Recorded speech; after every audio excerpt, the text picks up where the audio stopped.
సీఎంగా ఛార్జ్ తీసుకున్నటువంటి విజయ్ ఒక్క రోజులోనే ఒక మంచి సంచలనాన్ని నమోదు చేశాడని చెప్పవచ్చు. మనందరికీ ఒక సినిమా గుర్తొస్తూ ఉంటుంది. ఒక సినిమా యాక్టర్ కనుక, ఒక రిపోర్టర్ కనుక సినిమా ఒక వన్ డే సీఎం అయితే ఏమవుతుంది అనేది అర్జున్ ఒక సినిమాలో చూపిస్తున్నాడు. మేబీ ఒకే ఒక్కడు అనుకుంటా ఆ సినిమా పేరు వచ్చేసి. అర్జున్ అందులో ఒక రోజుకి సీఎంగా అవుతాడు. సో ఆ రోజులో మొత్తం కూడా అతను చేసి చూపించేది ఆ సినిమా అనమాట. అంటే ఎలాంటి మంచి పనులు చేయొచ్చు అని చెప్పేసి చేసి చూపిస్తాడు. అలాంటిది నిన్న విజయ్ సీఎం అయిన తర్వాత అతను 2 మంచి పనులు చేశాడు సింగిల్ డేలో. తమిళనాడులో ఉన్నటువంటి పాన్ మసాలా, గుట్కా, ఈ జరదా ఇవి ఉంటాయి కదా, వీటిల్లో ఏది కూడా రోడ్డు మీద అమ్మడానికి వీల్లేదు. వీటిని ప్రజలు కన్జ్యూమ్ చేయడానికి వీల్లేదు. వీటిని ఎక్కడ కనపడితే అక్కడ మొత్తం కూడా మున్సిపాలిటీ సిబ్బంది అంతా కూడా తీసుకొచ్చేసి గొంతులో పాతేయండి, నామరూపాలు లేకుండా చెయ్యండి అని చెప్పేసి ఒక పిలిపించినాడు.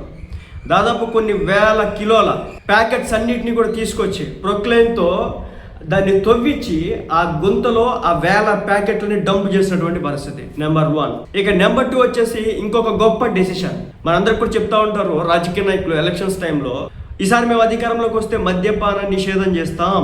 విజయ్ అలాంటి మాటలు చెప్పలేదు, కానీ ఒక నిర్ణయం తీసుకున్నాడు. టెంపుల్కి కావచ్చు, స్కూల్కి కావచ్చు, టెంపుల్కి కావచ్చు, చర్చికి కావచ్చు, మసీదుకి కావచ్చు.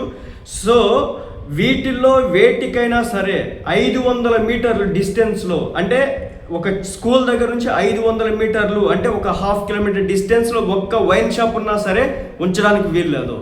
సో వాటన్నిటి లైసెన్స్లో లేకపోతే వాటన్నిటికి సంబంధించినటువంటి నిబంధనలు మార్చేయాలి. సో కంప్లీట్గా ఇంతకుముందే సుప్రీంకోర్టు, హైకోర్టు చెప్పిందట స్కూల్ జోన్స్లో ఇది ఉంచొద్దని, అలాగే టెంపుల్ జోన్స్లో ఉంచొద్దని.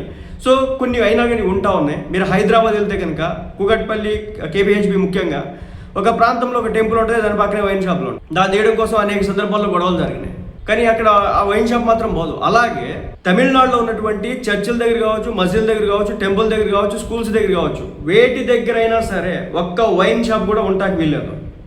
మొత్తాన్ని పీకెండ్ అని చెప్పేసి ఆర్డర్స్ ఇచ్చినాడు. 2 వారాల్లో మొత్తాన్ని కూడా తీసేయాలి. ఏ ప్లేస్లో ఉన్నా సరే ఆ ప్లేస్ నుంచి ఖాళీ చేసేయాలి, ఉంచడానికి వీల్లేదు. ఇది విజయ్ వాళ్ళకి ఇచ్చినటువంటి సవాలుగా తీసుకోవడం జరిగింది అధికారులు కూడా. సో మొత్తాన్ని కూడా వాటన్నిటిని కూడా రిమూవ్ చేయించేటటువంటి ప్రయత్నం అయితే చేస్తూ ఉన్నారు.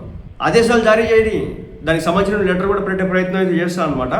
సో ఇదనమాట ఈ రోజు ఇచ్చాడు. అది నిన్నైతే గుట్కా, పాన్ మసాలా మొత్తాన్ని బొందబెట్టినారు. ఈరోజు వచ్చేసి 500 మీటర్ల లోపు ఉన్నటువంటి దాదాపు 717 ప్రభుత్వ మద్యం దుకాణాలు ఉన్నాయి అక్కడ, గవర్నమెంట్ మద్యాన్ని అందేది. సో 2 వారాల కంప్లీట్గా వాటన్నింటినీ కూడా మూసేయాలని చెప్పేసి విజయ ఆదేశాలు ఇవ్వడం అయితే జరిగింది. నిజం చెప్తున్నా, ఇలాగే ఉండాలా. ఎవడు తాగుతున్నాడు మందు? మరి ముఖ్యంగా పేద మధ్యతరగతి కుటుంబాలు నలిగిపోతా ఉంది మందు వల్ల. మంచి ఎవరు చేసినా మనం మంచి చెప్పాలా. మార్పు మొదలైంది తమిళనాడులో.